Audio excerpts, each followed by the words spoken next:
It's 3 a.m. David Holloway was driving alone on Highway 66, known as one of the most dangerous roads in America. The road was completely empty. The endless desert around him stretched out eerily under the dark sky. He was tired. His eyelids were starting to get heavy. He pressed his hands harder on the steering wheel, trying to keep himself awake.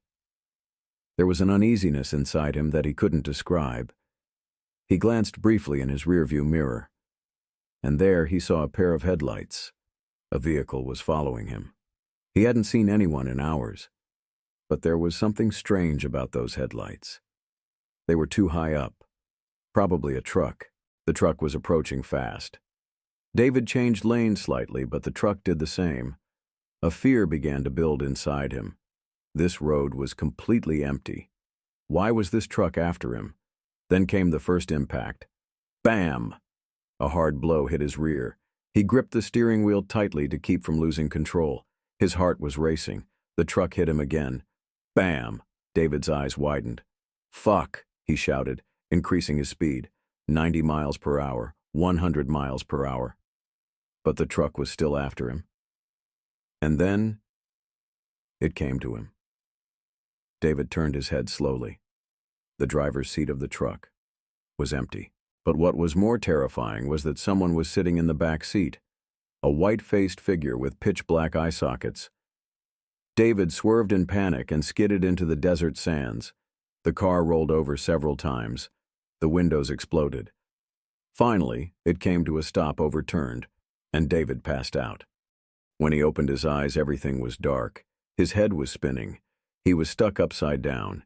He could hear his own breathing, but he heard something else. A whisper. There was something outside the car.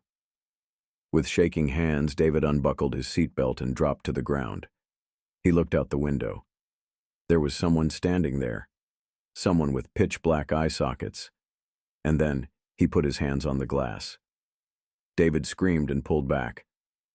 But he had nowhere to run. The man's lips moved, but his voice echoed directly inside David's head. There's no escape. David kicked the door wildly. Finally, the door opened and he crawled out. But the road, it had disappeared. He looked around. Highway 66 was gone. He stood now among the dunes in endless darkness. Even the desert didn't look normal.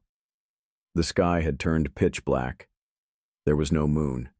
And then he heard the sounds of breathing behind him. Too close. He turned his head, trembling, and came face to face with a face, a breath that smelled of rotting flesh, black eyes, rotten teeth, and the figure smiled. David screamed and ran. His feet sank into the sand, slowing down with each step, but even walking, the thing was catching up with him.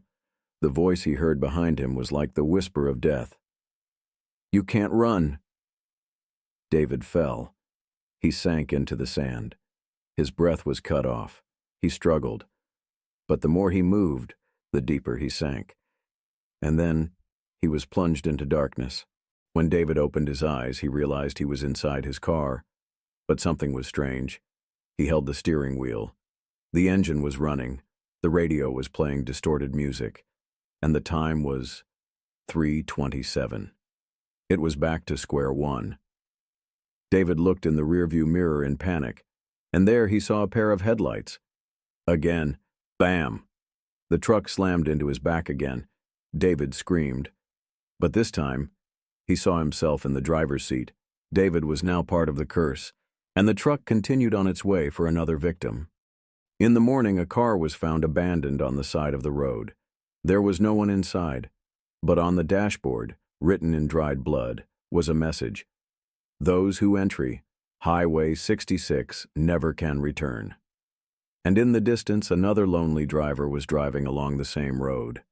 And when he looked in his rearview mirror, he saw a pair of headlights coming from behind him.